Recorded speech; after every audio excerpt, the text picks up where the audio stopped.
my grandma's house about 4 years ago, and this big flash of light in the sky appeared with all different colors coming down from it, and it was like it was going to land right in front of us.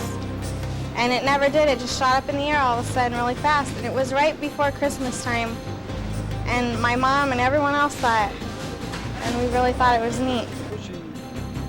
We noticed a very bright star-like object raised behind the rim of the forest. It was rising slowly at angle in our direction. Then, when it had reached a considerable height and was right above us, we saw a flash like an explosion. Then this object turned and disappeared out of sight at tremendous speed. While the sightings in the Soviet Union are sensational, the story of Gulf Breeze will play a major role in our program tonight. We're down here in Florida, where we've assembled a whole town full of people who say they've seen the UFO that's haunted this community since last November. The fact that we are in contact with the extraterrestrials shouldn't be hidden from the people.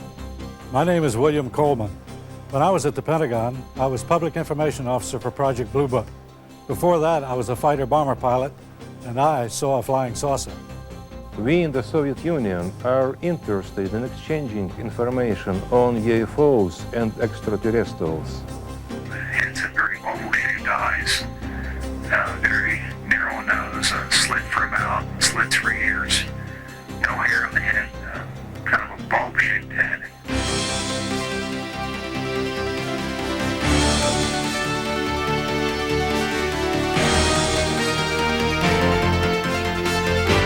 Tonight, for the first time in history, men and women from all over the world come together via satellite to share their experiences about unidentified flying objects. From the nation's capital, Washington, D.C.,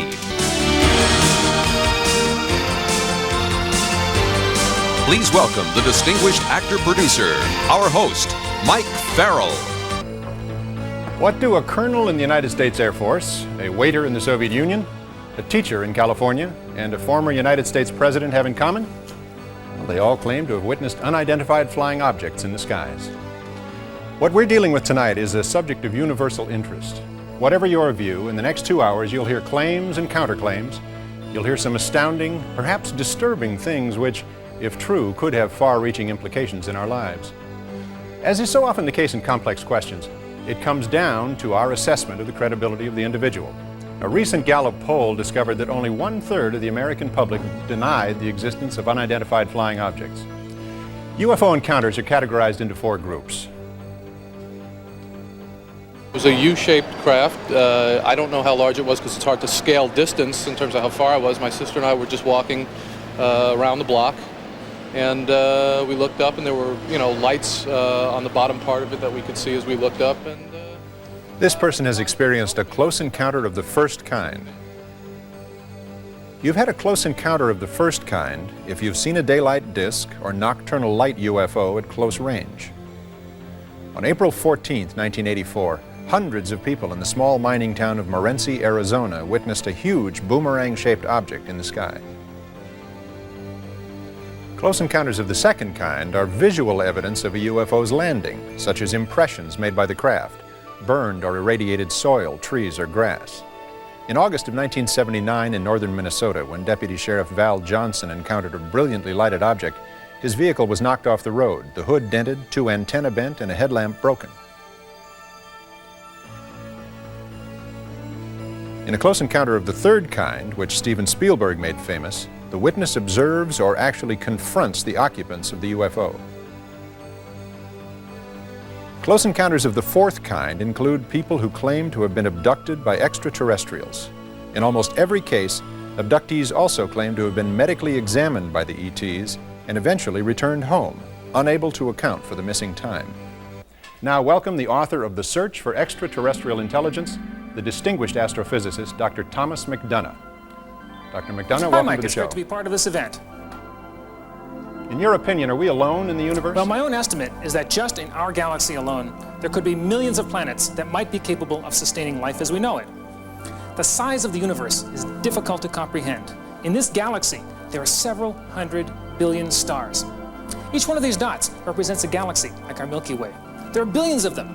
So the sheer enormity of the numbers leads many scientists like myself to conclude that there must be life somewhere in the universe. So if extraterrestrials exist and are visiting us, then how do they get from there to here? One possibility is that in space you could accelerate until you were very close to the speed of light. With fusion rockets using the abundant hydrogen and helium already in space, so the rocket wouldn't have to be burdened carrying fuel, you could increase your energy by millions of times compared with conventional rockets. So, within our lifetime, even with our primitive technology, according to scientists Robert Bussard, Robert Forward, and Stanton Friedman, round trips to nearby stars could very well be feasible. We are close to being able to get from here to there. Thank you, Dr. Tom McDonough. With all the UFO sightings reported over the years in America, the logical question is, if they really exist, why don't they visit the White House? And then there they were, all of a sudden, on July 26, 1952. The Air Force tried and failed to intercept up to a dozen UFOs in the sky over the White House. The press conference 2 days later became the largest media event since the end of World War II. We can say that the recent sightings are in no way connected with any secret development by any agency of the United States.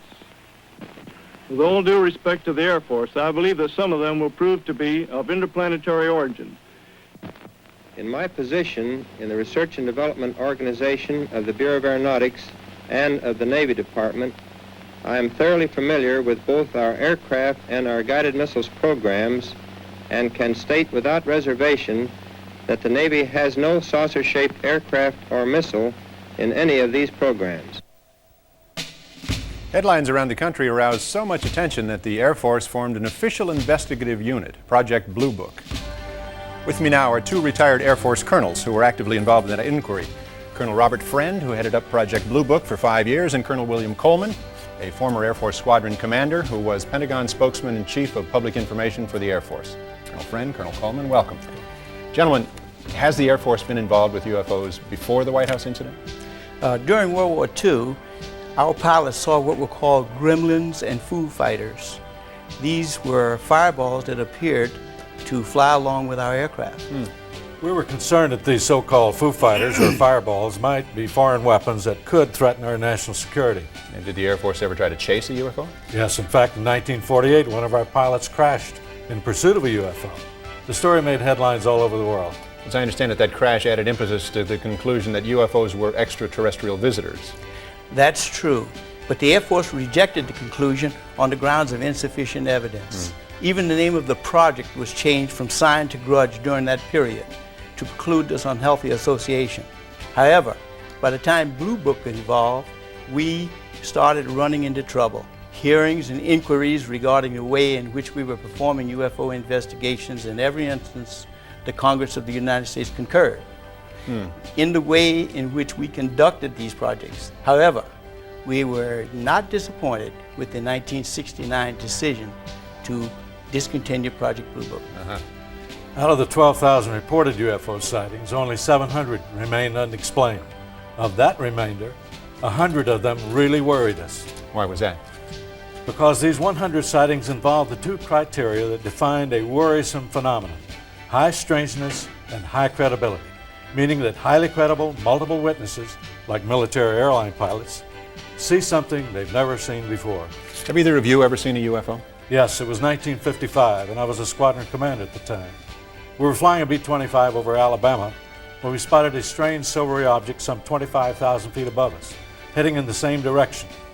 Since we were overtaking it, I changed course and eventually got within 1/8 of a mile of it, literally right on top of the thing. So you must have gotten a fairly good look at it. We certainly did. The whole crew. It was wingless, a disc some 70 feet in diameter, 15 feet thick at the center, your average run-of-the-mill flying saucer. And what happened then? It performed an astonishing maneuver. 1 second it was there, the next it was gone. But we chased it and caught sight of it again. It was skimming over a farmer's field, kicking up vortexes of red dust as it flew. We closed in on it from behind the trees, but it vanished. Did you make a report of this incident? We all wrote up reports. I was later debriefed by an intelligence officer. And years later, when I was on Project Blue Book, I tried to find my report. It was not in the files. Not in the files. Now you say you saw this object at point blank range. Could it have been a balloon or an experimental aircraft? Absolutely not. It displayed a level of technology far beyond anything I had seen on the Earth then and now. Well, with this advanced level of technology, were you ever concerned that the object could be a threat to national security?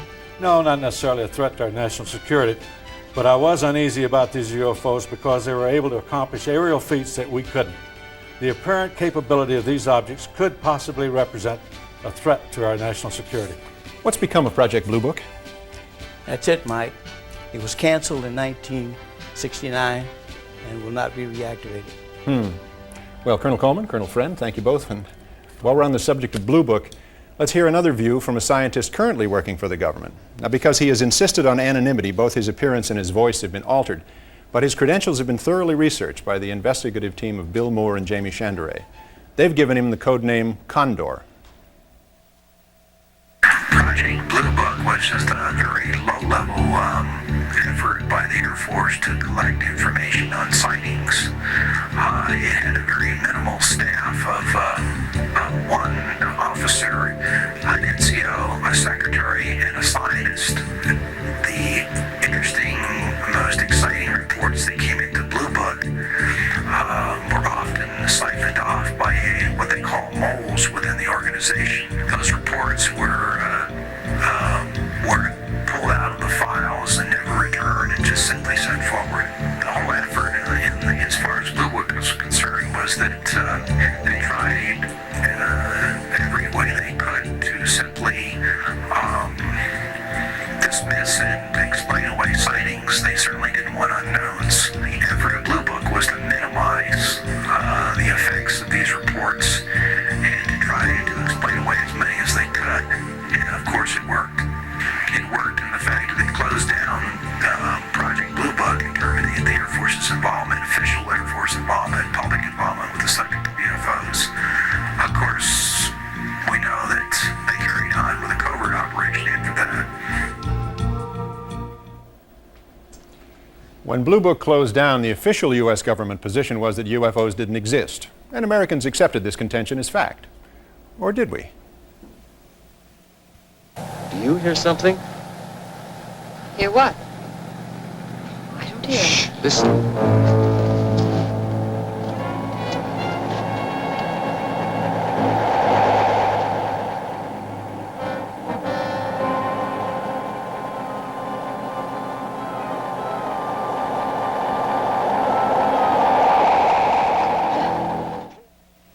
Subsequent reports were discredited, relegated to the tabloids at the supermarket checkout counter. After Blue Book's final report, anyone who claimed to see a UFO was considered some kind of nut. It was a saucer. We saw it. We heard it, both of us. What more do we need to know? Well, we have to have time to think, to evaluate this before we sound off. So most sightings go unreported, particularly sightings by aircraft pilots. Could be a satellite. Aries 31, now you have the primary target now in your 10 o'clock position, 5 miles off. I've never seen anything like that. About an SR-71? The traffic is proceeding northeastbound, no altitude readout. Roger, Senator. Traffic's really moving. It's going to be a problem now. He's going to descend about 1,500 feet too lonely. Wait a second. Stand by one. Okay, Senator. Aries 31, the traffic is turned. He's heading right for my windshield. We're turning right immediately and leaving flight level 350 now. Aries 31, descend and maintain flight level 310. Break, Allegheny 444, turn right 30 degrees. Get on order the 45th recon wing. See what the hell they could be testing up there. An Aries jet descending to maintain flight level 310. This is Indianapolis Center. Do you have any test operations restricted area 2508?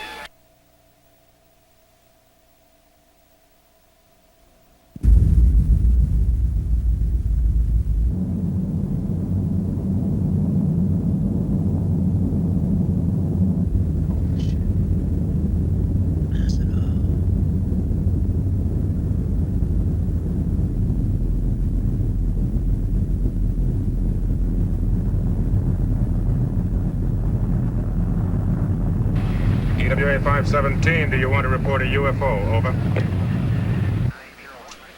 Negative. We don't want to report. Aries 31, do you wish to report a UFO? Over. Negative. We want to report one of those either. Aries 31, me neither. I'll try to track traffic to destination. Over. With me now are Dr. Richard F. Haynes and Captain Neil Daniels. Dr. Haynes, now retired, directed research and development projects at NASA's Ames Research Center for 20 years. Welcome, Dr. Haynes. Captain Daniels. Dr. Haynes, tell us about pilot sightings that you've been studying. Well, Mike, I've dealt with over 3,000 pilot cases from all over the world, including some very skeptical pilots, I might add, who have since seen a UFO and completely changed their minds and risked their reputations. Why do you limit your research to pilots? Well, because pilots are very reliable and credible witnesses. Their jobs and their lives of their passengers depend on them. They must be aware of what's going on in the skies around them. Unfortunately, most of them ask for anonymity. Really, why is that? Well, I think it's because of fear of ridicule, or worse, fear of losing their jobs. I mean, no airline wants to be promoted with the slogan, "Fly us and see a UFO." Might increase business. Fortunately, we do have a pilot who has come forward and has enough courage to share his experiences. Captain Neil Daniels, who flew for United Airlines for 35 years. Captain Daniels, thanks for being here. Would you tell us about your experience with a UFO? I was piloting a flight from San Francisco to Boston on March the 12th in 1977. And at an altitude of 37,000 feet, I became aware of a blinding, bright white light out to the left of the DC-10. I estimated it to be at about 1,000 yards, and I don't know, the object could have been several hundred feet in diameter, but it didn't read on ground radar. Could you tell what it was? No. Could it have been a commercial flight or a military aircraft? Absolutely not. At the speed at which it departed, I've never seen anything like it. Was this object in any way a threat to your plane? The three compasses were indicating opposite directions, and the plane was veering off and banking to the left by a strong magnetic pull. Well, how did you and your crew react? The flight engineer kept repeating, I don't want to see it, I don't want to know about it. I don't want to know about it. Did you file a report? It was a short layover, and the FAA would have hassled me all night, so I let it go. So that was the end of that? Yes, but 6 months later, I was on a hunting trip with my boss, and I told him the story, and he said, "Gee, I'm sorry you told me that. Strange things happen to people who have these sightings." Strange things? Like what? Well, in my experience, people are fearful of losing their jobs or being transferred. So much for telling the truth. Incidentally, Captain Daniels now lectures at San Francisco's Fear of Flying Clinic. I mean, flying airplanes, not flying saucers. This is American Flight 812 requesting...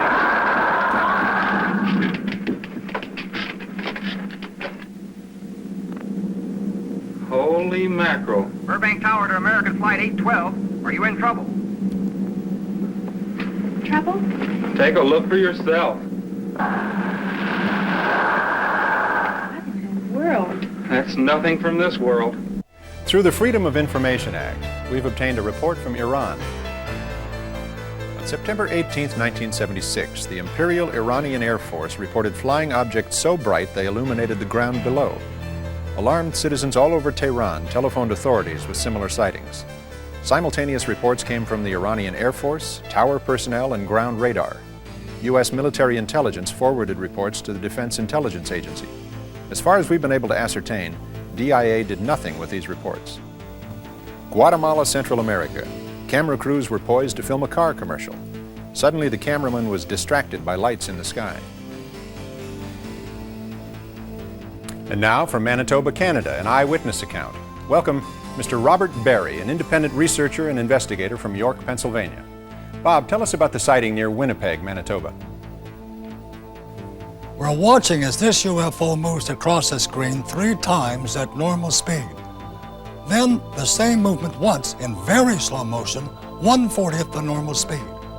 Now here's another sighting of the same object, also witnessed by the whole town of Carmen, Manitoba, who turned out for the incredible light show. Now, as we slow the film down, watch as the UFO jumps from the right side of the screen to the top of the screen and lights up the whole sky. The UFO is calculated to have been traveling faster than 30,000 miles an hour. Now, by satellite to Moscow for the first UFO glasnost in television history. Please welcome, from the Soviet news agency TASS, our journalist and UFO investigator, who has researched many encounters with UFOs in the Soviet Union, Mr. Sergei Bulantsov. Tell me, what are the most impressive recent UFO reports in the USSR? In 1984, a Tupolev aircraft flying from Tbilisi to Tallinn encountered a UFO at 4:10 a.m. Can you tell me who witnessed the event? First the pilot noticed a bright beam of light shoot down to the ground. Everything on the ground, road and houses were totally illuminated by the, please illustration, were totally illuminated by a beam of light. The beam of light was redirected onto the airplane, and the crew saw a blinding white point of light surrounded by concentric colored circles. Yes, I'm told that that indicates the presence of a very strong magnetic field. What happened next? The white point of light swept down to the plane, leaving a green cloud, and began to swing from left to right, up and down once again. Finally, it flew alongside the airplane, and as if it was an escort, the passengers of the plane also saw this UFO. And after landing in Tallinn, Estonia, the crew was told that this UFO had been also seen on the radar screen. The common denominator in these sightings seems to be some sort of light phenomenon. In March 1981 in Yaroslavl, some 200 kilometers from Moscow, north of Moscow, two witnesses, Vitaly, 23, and Alexander, 32, saw something really very strange in the park. That was an egg-shaped object lying on the ground just 6 or maybe 7 meters from them. The object was bluish, about 5 meters in diameter and 2 or 3 meters high. Suddenly the object moved and began to open like a flower. Alexander saw two human-like beings of European type, but very tall, more than 2 meters, close to 7 feet. They grew up from the center of the object and approached Alexander. He said both beings were radiating some kind of rose-colored light. Their heads were clear, but the rest of their bodies seemed out of focus. And then a very strange telepathic conversation took place. They said, "Don't be afraid, we won't hurt you." In the movie here, The Close Encounters of the Third Kind, the extraterrestrials communicate with us through some sort of language of music, much as you suggested they talked to Alexander. What happened next? Both human-like beings entered the flower. It closed and disappeared. What about the other man? What was he doing during this time? All this time he was sitting on the snow as if he was paralyzed. He didn't take part in the conversation. I don't blame him. Have you investigated any abduction cases in the USSR? Yes, in June 1975, near Borisovlevsk, south of Moscow, at 2 a.m., a Soviet army officer saw a very strange domed UFO aircraft on the ground. He approached it and saw two alien silhouettes inside. When he came closer, he felt something like an invisible wall and then lost consciousness. When he recovered, he saw an alien aircraft fly away. He thought about 15 minutes had passed, but when he checked his watch, much to his amazement, 1 hour had passed. And later, he had the same dream over and over again. He was flying over the UFO landing site. So he thinks he was abducted. That sounds actually very similar to some of the abduction stories we've encountered in the United States. I understand you have some photographs that you can show us? Yes, certainly. This one was made in Bulgaria, near Stara Zagora, in July of 1978. A married couple was drinking tea at their country house when they saw this hovering object. And another UFO, this UFO, yes, this UFO had been seen near at the Murmansk region, near Finland's border. The same year, this snapshot had been reportedly made by the militia. Thank you, Sergei. Joining us now is Leonard Nikishin, Science Secretary excuse me, of the Working Group Extraterrestrial Intelligence in the USSR Academy of Sciences. Mr. Nikishin, I understand that you have thousands of reports of UFO sightings in the Soviet Union. Yes. Most of them were explained later as natural events, but some were mysterious and unexplainable. I feel these are extraterrestrial probes without life as we know it. You mean unmanned space probes. Was there any official reaction to UFOs from Soviet science? Recently, most scientists here dismissed them. But now the situation is changing. Several years ago, we formed a UFO group that included many investigators, scientists, cosmonauts, technicians, writers, journalists, and so on. We published an announcement in several Soviet newspapers asking anyone who had had a UFO experience to contact our organization. Very good. Personally, I am sure we'll meet extraterrestrial at last, maybe sooner than we think. Thank you, sir. Sergei Bulontsov, Leonard Nikishin, thank you very much for all you've done so far. Stay with us and we'll get back to you.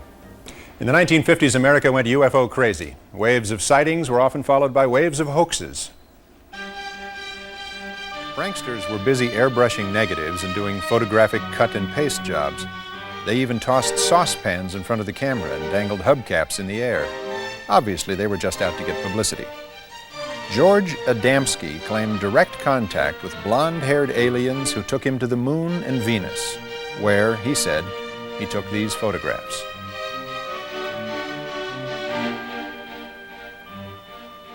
Then came the Barker incident at a small airfield in West Virginia, where this film footage was shot. This was termed the Lost Creek Flying Saucer. Many people who saw this film believed that the hanging thing you see was in fact a UFO. We'll leave it to you. The 60s and 70s brought various groups of people who actually built saucer-shaped vehicles and attempted to fly them. And about 10 years ago, there began what we believe to be the most elaborate hoax of all. A Swiss farmer, Billy Meyer, claimed to have had direct contact with an extraterrestrial group from the Pleiades star system. Meyer produced photographs of what he called beam ships. And the occupants of these beam ships. Interestingly, one of the aliens looked very much like a Swiss fashion model, and the so-called beam ship was found in his barn. Now, Billy Meyer's beam ships may have been obvious hoax, but thousands of UFO sightings from all over the world are not so easily explained away. Joining me now from the suburbs of New York City are Robert Pozzuoli, a computer systems executive, and his wife, Lori. I'm glad you could be with us tonight. Thank you, and nice to be here. Tell us what happened to you 4 years ago.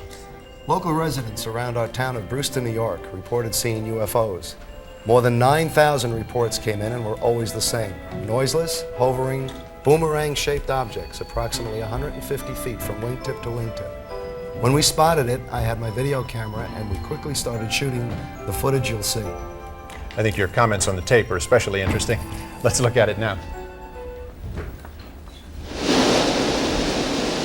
Oh, good God. What do you think? I don't know. About planes? I'm going to tell you something, honey. I don't know what the hell it is. Tell me, what kind of effect this sighting has had on your life? Well, we've become very popular. Well, that's certainly not bad, is it? No. Rosemary Osnato, a commercial graphic artist, lives in New York City's East Village. Rosemary suffered a broken kneecap last year and is recuperating from the injury. Al Hassim lives in the Bronx with his wife and 11-year-old daughter and works the 4 p.m. to midnight shift for the telephone company in Manhattan. In his off hours, Al likes to play guitar and write songs. Lisa Salviano of Lake Hiawatha, New Jersey is 24, married, and pregnant with her first child. She works as a secretary in Morristown, New Jersey. These three ordinary individuals, unrelated to one another, share one extraordinary experience. With the guidance of a psychiatrist, Dr. Rima Lebo, they have been able to relive deeply buried memories that will astonish you. Under hypnosis, the subjects are put into a relaxed state in which they can recall these disturbing memories. And once regressed, they relive the experience in real time, often very emotionally, moment by moment. They re-experience what they went through the first time, though it may have taken place months or even years earlier. Please watch as we replay portions of their hypnosis session now.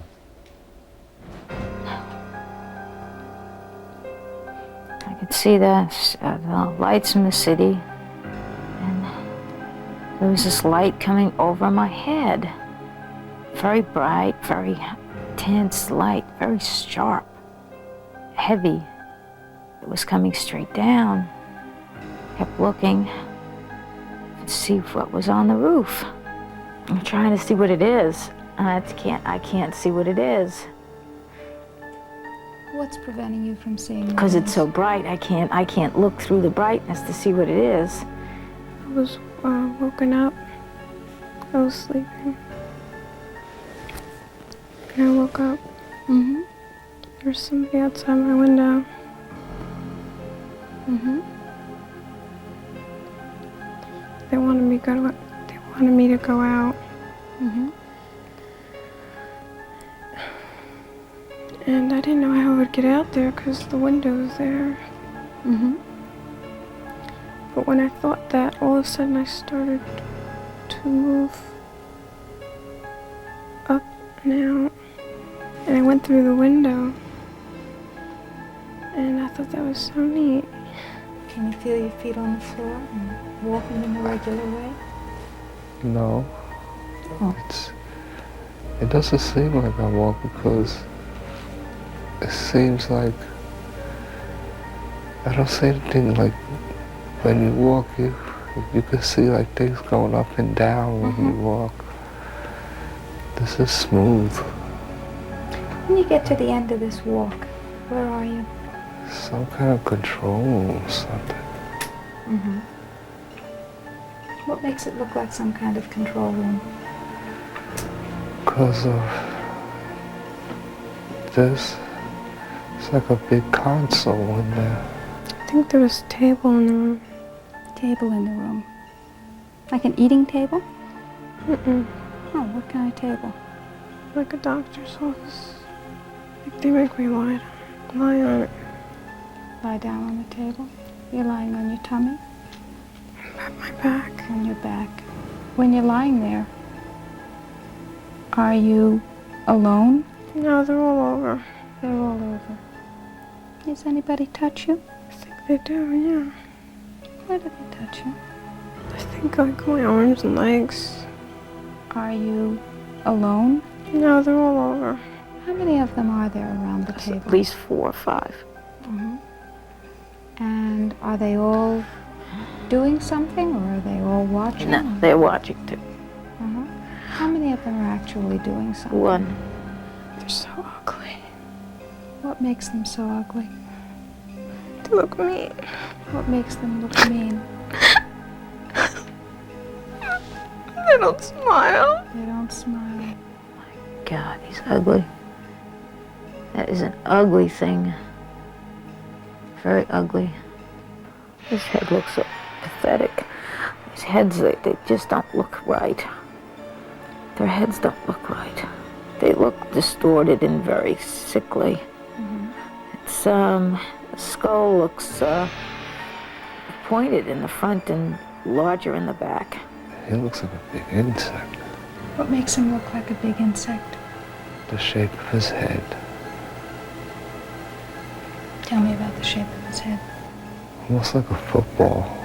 Their eyes are very black and slanted and sort of wrinkled around the edges, around the eyes, are sort of like lizard eyes in a way.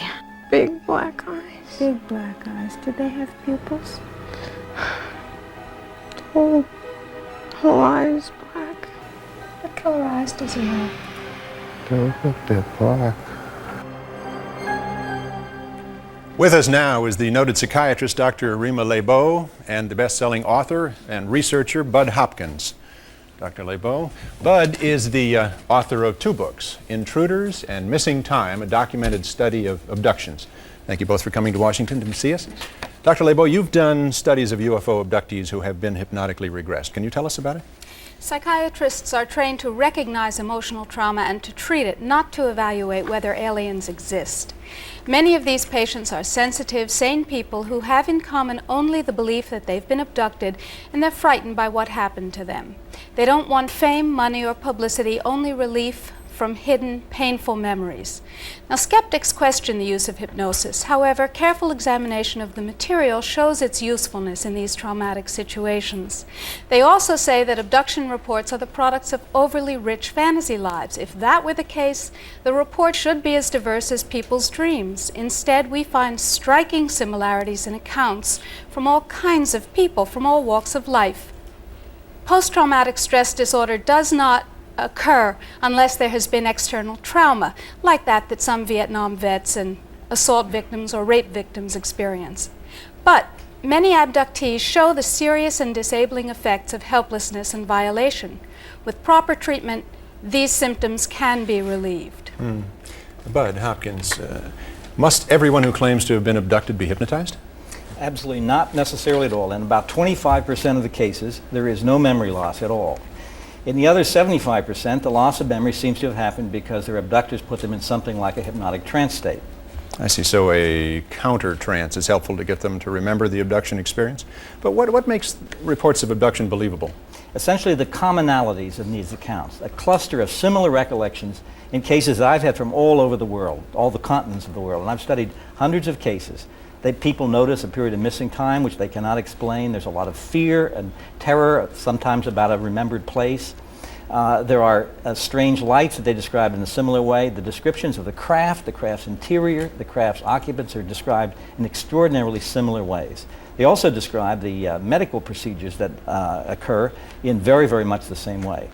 And the most interesting thing, and the sad thing of all perhaps, is that these abductors are not interested in communicating with our minds, but they're interested in the physical state of our bodies. Thank you, Bud.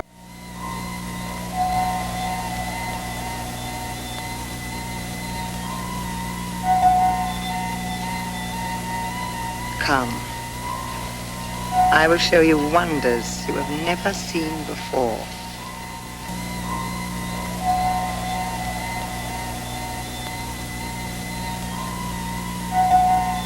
One of the most intriguing UFO stories occurred in July of 1947 in New Mexico. With me now are Bill Moore, co-author of the Roswell incident, and nuclear physicist Stanton T. Friedman. Both of these gentlemen have done extensive research on this case. Thanks for joining us. Bill, how many people were involved in the New Mexico incident? We have personal testimonies from about 100 people. One of the most important of these people was Bill Brazel. Brazel's father managed the land where the incident took place. Apparently a UFO had been caught in a thunder and lightning storm while in the area. The next day, Brazel's father went out on horseback to check for property damage and came upon the wreckage of a strange aircraft which fanned out for nearly half a mile. The corpses were found a couple of miles from the site of the crash. Wait, just a moment. Corpses? Dead alien bodies, called extraterrestrial biological entities, EBEs if you wish. We got reports that they appeared to be small humanoid bodies with large hairless heads, wearing one-piece seamless gray skin-like clothing. We assume they must have ejected from their craft with some kind of ejection capsule. The Air Force came and recovered the bodies and took them away for autopsies. Gentlemen, autopsies, EBEs, this is rather unsettling information. Level with us. What do we know to be fact? We know these are the facts. A very strange spacecraft exploded. Pieces of the craft were recovered. Several bodies were found and removed along with the wreckage. We can prove the story was covered up very quickly at the highest level and given a classification above top secret. Flying saucers are real, period. The first person sent by the Air Force to investigate the crash site and to take care of the wreckage was a Major Jesse Marcel. Let's meet his son, Dr. Jesse Marcel, who was 12 years old at the time and, needless to say, has never forgotten that incident. Welcome, Dr. Marcel. Nice to see you. Jesse. Bill. Jesse. Doctor, tell us, if you will, about the night your dad came home from that crash site. My father came home with his car loaded with debris after investigating the crash site. He brought the material into the house where he, my mother, and I sorted through the stuff. Among the litter was a foil-like sheathing alloy. It was metallic and it looked like the skin of an aircraft, but it was unlike anything I had ever seen. Also, there was an I-beam about 1 foot to 1.5 feet in length, about 1/2 inch across. The inner surface had hieroglyphic-like symbols on it, like Egyptian symbols, as I recall them. And what was the Air Force's explanation of all this? The explanation was that a weather balloon had crashed. Did your father think it was a weather balloon? Anything but.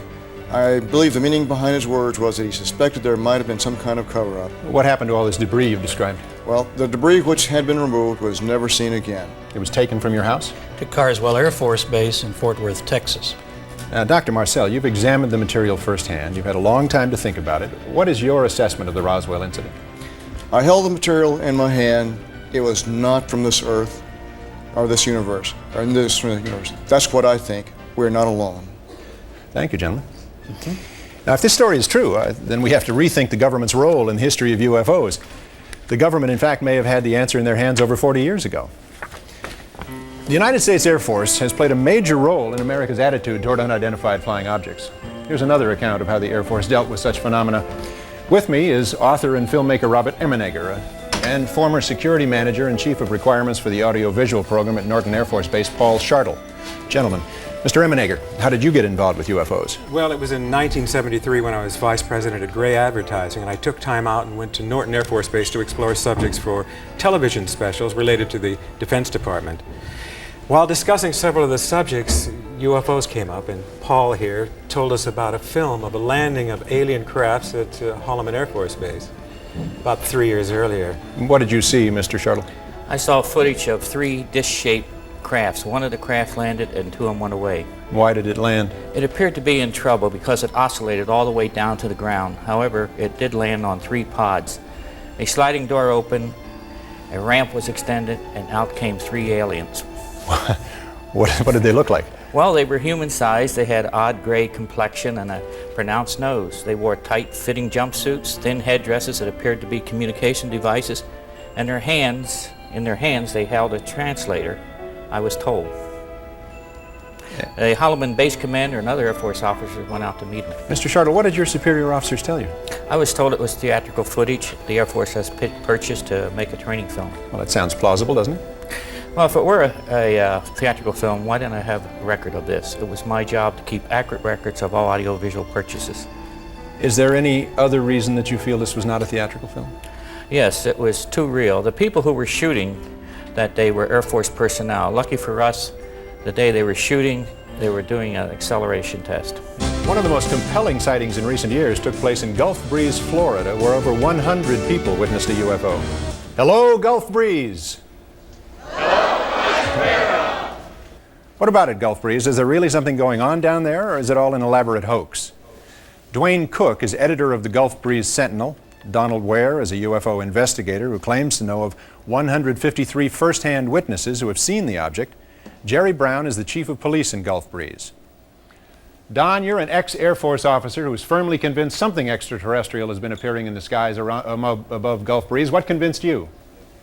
Mike, one couple had 22 encounters, including 18 separate photographic sessions in a 5.5-month period.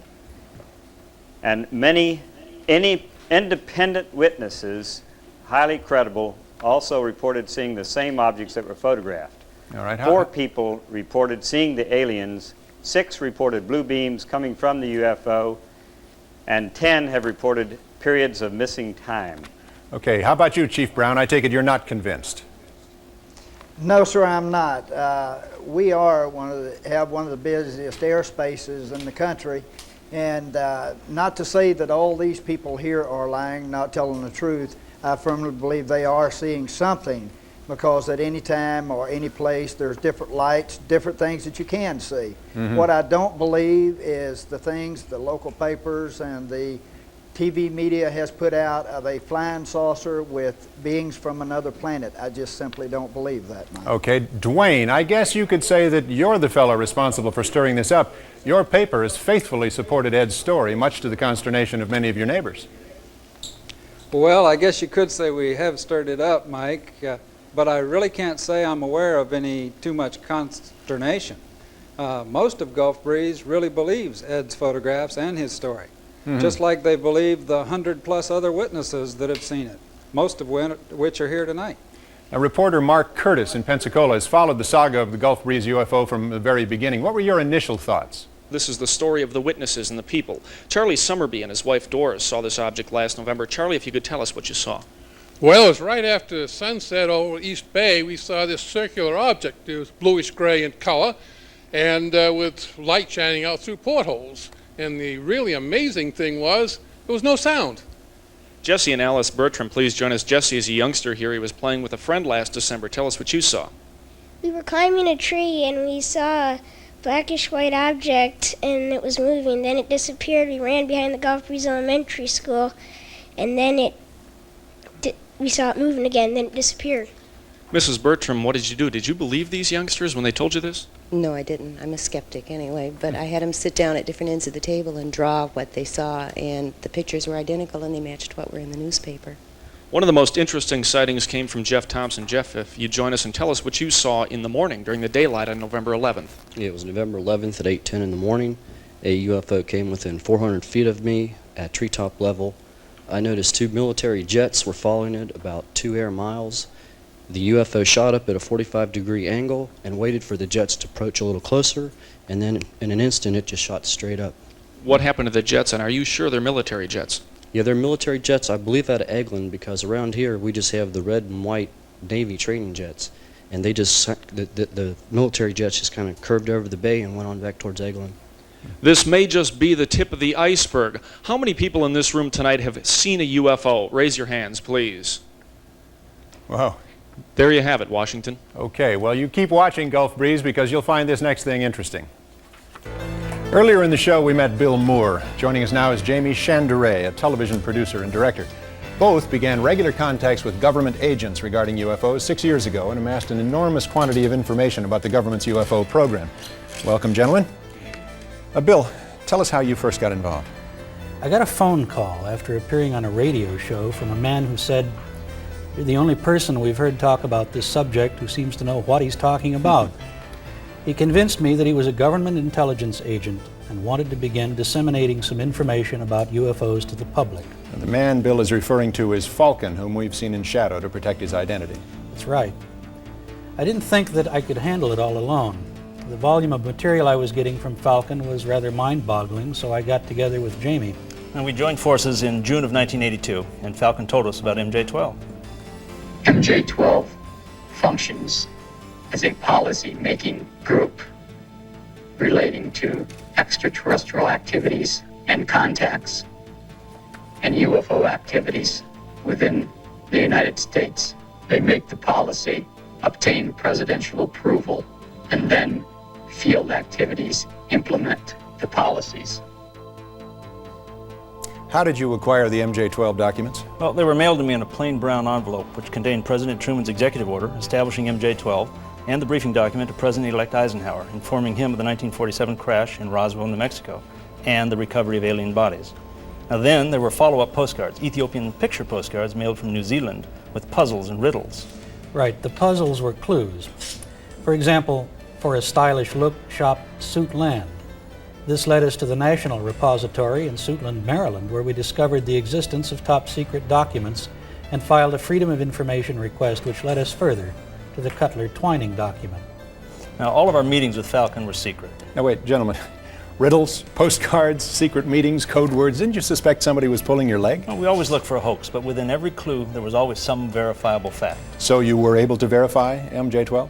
Validating MJ-12 was difficult because we couldn't find any government agency that would admit publicly that they were aware of MJ-12's existence. Well, so without validating it, how do you get from there to here? Well, after hundreds of hours of research, we're working with experts trying to validate the documents. But most important, the contacts have grown to include Falcon and 9 other government agents. Now, why do you believe them? Well, because we've been able to meet with them, we've been able to check and verify credentials, and it's clear that they are in secret, need-to-know positions. Falcon's position, for example, gives him access to the MJ-12 infrastructure. Why don't we just hear it in his own words? MJ-12 was a group of people within the government. MJ-12 was created by President Truman in the early 50s. And their job was to investigate, keep track of information pertaining to UFOs. Part of their job was scientific advancements. But their primary purpose was to keep track of the information coming in on UFOs and to analyze the information, both scientifically and in a way that would advance our technology. There are government officials and elected officials that are automatically briefed on the existence of the MJ-12 activities. These officials include the President, the Vice President, as elected officials, the Director of Central Intelligence, and the Director of the National Security Agency. The MJ-12 policy is headquartered at the Naval Observatory in Washington, D.C. The United States Navy has the primary operational responsibilities of field activities relating to the MJ-12 policies. All information gathered in the field, not necessarily by Navy personnel, is transmitted to the Navy for analysis. Other known government agencies feed information to MJ-12 through a top-secret cover project known to us as Project Aquarius. Now, MJ-12 connects to select individuals within the National Security Council, the Joint Chiefs of Staff, the White House Intelligence Unit, the National Security Agency, the Central Intelligence Agency, and the Defense Intelligence Agency. The research is conducted, the data classified and cataloged, all under the umbrella of strictest national security. The MJ-12 table of organization created by Moore and Chanderet purports to give us an understanding of a complex intragovernmental chain of command existing solely to oversee, organize, and administer the data on UFOs and ETs. Gentlemen, thank you very much. Thank you. I met with a government intelligence agent with the code name of Falcon in 1983 with Jamie and Bill at the time that I was an executive producer of news for the CBS station in Los Angeles. And at the time, we verified as authentic his credentials. And then again in 1987, we met again with Falcon and again verified his credentials. I'm satisfied at this time that he is who he says he is. It's a fact that I've proven my identity to you. I've showed you my credentials and verified my existence within the intelligence community. You also have some of my colleagues who have verified the same information. We asked Falcon where he found out so much about extraterrestrial biological entities, or EBEs. This book, or it's called the Bible within the MJ-12 community, contains historically everything that occurred from the Truman era up through the 3 aliens being guests of the United States government, technological data gathered from the aliens, medical history gathered from dead aliens that were found in the desert, autopsy information gathered from dead aliens found in the deserts, and information obtained from the extraterrestrials regarding their social structure and their information pertaining to the universe. Was there an additional source of information? Presently, as of the year 1988, there is one extraterrestrial being. He's a guest of the United States government, and he's remained hidden from public view. The Yellow Book is a book that was exclusively written by the second alien. The book relates to the aliens' planet, solar system, suns, the culture, and the society makeup on the planet, the social structure of the aliens and the aliens' life among Earthlings.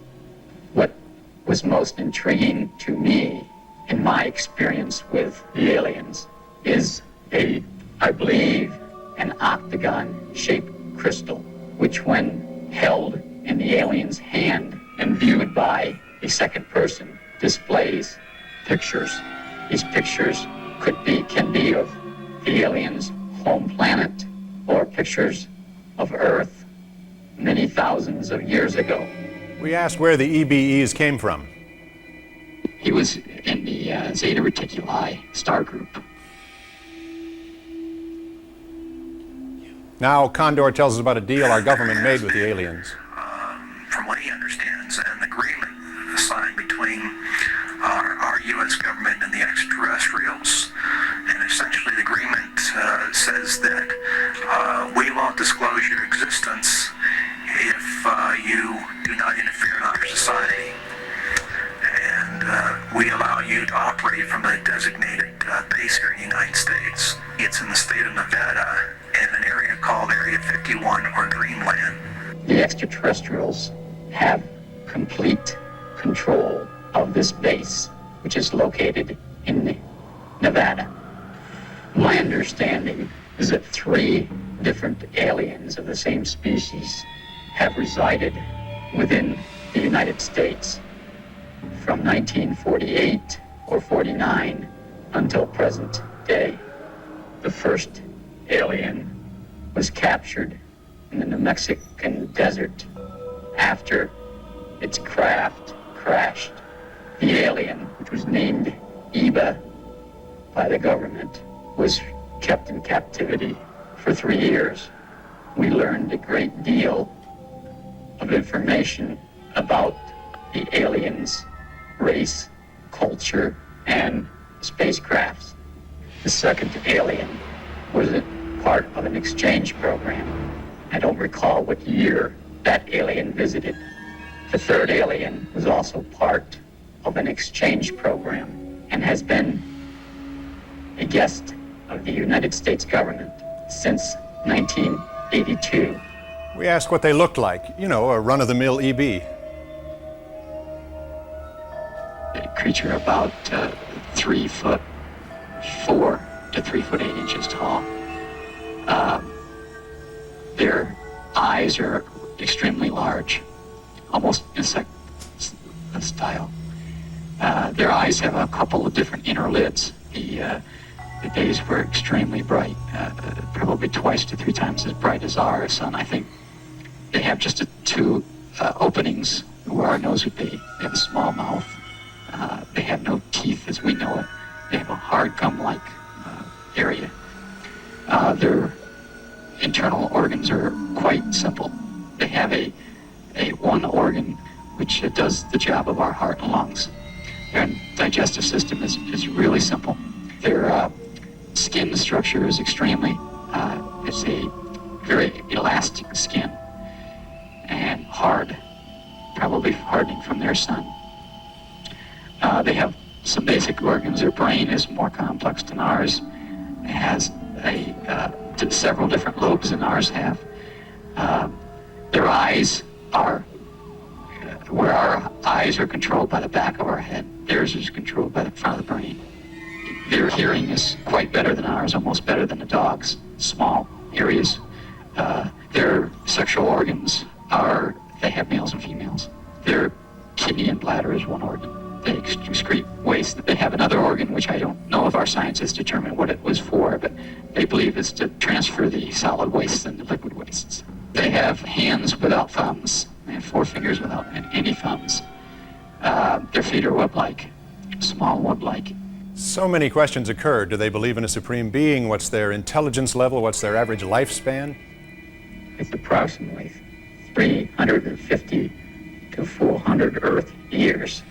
It's my understanding that the aliens have an IQ of over 200. They have a religion, but it's a universal religion. They believe in the universe as a supreme being. The aliens enjoy music, all types of music, but especially ancient Tibetan style music. We asked about their diet. They do eat vegetables. They like vegetables. And their favorite dish or snack is ice cream, especially strawberry. Well, the next time you're in an ice cream parlor, just quietly notice who orders strawberry, okay? As a wrap-up, Falcon and Condor said to us, I personally feel that this information should be presented to the public. There's only a small portion of the information that we gathered from the extraterrestrials that should be safeguarded or classified. Condor also suggested he'd like to see a congressional hearing on the subject. Interestingly enough, he, Falcon, and a third source have agreed to meet with the senator's staff to discuss all of the information they claim to have concerning UFOs and aliens. From this meeting, a Senate investigation could ensue. Now, if this is true tonight, we're witnessing history in the making. Once again from TASS, here is Sergei Bolantsev. Tell us again, Sergei, about the preliminary findings from Tunguska in Siberia. Are you on the line, Sergei? The Tunguska explosion, which occurred in 1908, still attracts a tremendous amount of public attention. I traveled twice to the site of the explosion. It is in a very remote, very distant part of Siberia. And according to some recent findings, the most astonishing fact about Tunguska explosion is that actually there were two objects, I would say two UFOs. The first one had been seen early in the morning at approximately 8 a.m. and it exploded over the Tunguska forest. And the second one had been seen in the afternoon. One can get the impression that the second object was looking for the first one. Yes. And Mike, by the way, why shouldn't we arrange a joint Soviet-American expedition to the site of the explosion? I think that's a terrific idea, Sergei. I'm sure there are many Americans who would like to join us. We'll talk further. Now, we're looking forward to the final reports from this latest expedition to Siberia. Thanks for the news flash, Sergei Bolantsev, and thanks for opening a new channel of communication between the U.S. and the USSR. Now, we've invited three people who are highly skeptical of UFO phenomena. We would like them to give you their point of view. Let's meet them. First, David Williamson, a 30-year veteran NASA senior staff member who is well known as the UFO point person at the National Aeronautics and Space Administration. James Oberg, who has written many books and articles about space and UFOs and lectures widely on related topics. And finally, Dr. Herbert Spiegel, who heads the Columbia College of Physicians and Surgeons postgraduate program is in hypnosis and is the author of the book Trance and Treatment, The Clinical Uses of Hypnosis. Gentlemen, thank you for being here. Dr. Spiegel, you're the expert in hypnosis. What do you think of the technique of hypnotic regression? Well, the hypnosis is accurately regarded as controlled imagination, which includes misperceptions as well. Now, what you can do with hypnosis is to intensify the memories that we have, but that also includes our inner feelings as well as our memories with the original distortions in the first place. But hypnosis does not at all enhance the accuracy of the original perception in the first place. Does not? Does not. The question of commonalities, does that mean anything? It's simply because we know that in our forensic work that too many misperceptions occur in the first place. I see. And if you now intensify it with the vivid recall of hypnosis, then all you do is exaggerating what you already started off with as a misperception. All right, sir. Mr. Williamson, what does NASA's point man on UFOs have to say in response to the material you've seen? Sort of interesting. The official NASA position has been for 11 years that we will analyze legitimate materials physically available to us, given us a quick claim so that we can cut it apart and so forth. Mm-hmm. In those 11 years, we haven't had any physical evidence. What you're dealing with here seems to be a phenomenon, very real, since Ezekiel all the way to Florida. Yes. But it is not a physical phenomenon that you can measure, that you can put your hands on, that you can bring to the laboratory. I don't know what it is. It's obviously real. You can have some hoaxes, quite a lot of hoaxes, as you saw tonight. Yes. But you also have a lot of people who know that they have felt something, experienced something. We don't know what it is. Keep an open mind and wait for physical evidence is probably the best scientific advice you can get. In the meantime, look for ways to measure this thing. Very good. Mr. Oberg, what do you think about the evidence you've seen tonight? Well, I think it's some fascinating material, Mike. The most interesting part is that the material as it was put together left out an awful lot as well. Material within the UFO community itself, with a lot of controversy and skepticism among UFO believers about the MJ-12 material, about Gulf Breeze as an example. I'm glad to see that the Russians were brought into this, because that really underscores what I think is happening in a lot of these reports, which is that people will see and interpret things in the sky as they interpret them, and many times the government doesn't really mind that UFOs are seen as flying saucers. The cases discussed tonight, particularly the first case from the airliner, 1984, at 4:10 a.m., turns out to have been, and it was seen by other people outside of Russia as well, a military rocket test up in the area of Plesetsk, which was a secret space center. This happened so many times in the Soviet Union, they released official scientific reports from the Academy of Sciences claiming that things that people see, which happen to be weapons tests, space weapons tests, for example, are UFOs. So to call them flying saucers and to present that point of view is actually to take part in the cover-up of their true nature, which is in some ways a very ironic feature. Now, in terms of whether or not these are real UFOs, whether or not the MJ-12 stories, which seem to change every time we hear them from Falcon, are true, I'm afraid we don't have a 900 number. But I suggest people go out and buy strawberry ice cream. If it's all gone, maybe the UFO guy will go away. Great. Thank you very much, gentlemen, for being here. Let's look at the last decade. Computers that filled whole rooms now fit in your shirt pocket. Transmitters that once were the size of a bread box are now the size of a bee. Now, let's look at today. Holographic images, CD and optical disc players created by the laser. We can send more information through a single weightless beam like this in 1 second than Edison could send in 5 days through 1,000 tons of copper wire. Suppose someday, instead of pictures, we could transmit the life code that makes you you. Beam your DNA, the personal blueprint of your essence, to some distant star. Scientific reality? No. Speculation. But speculation can work. Perhaps the future holds this promise for us. Perhaps we're not alone.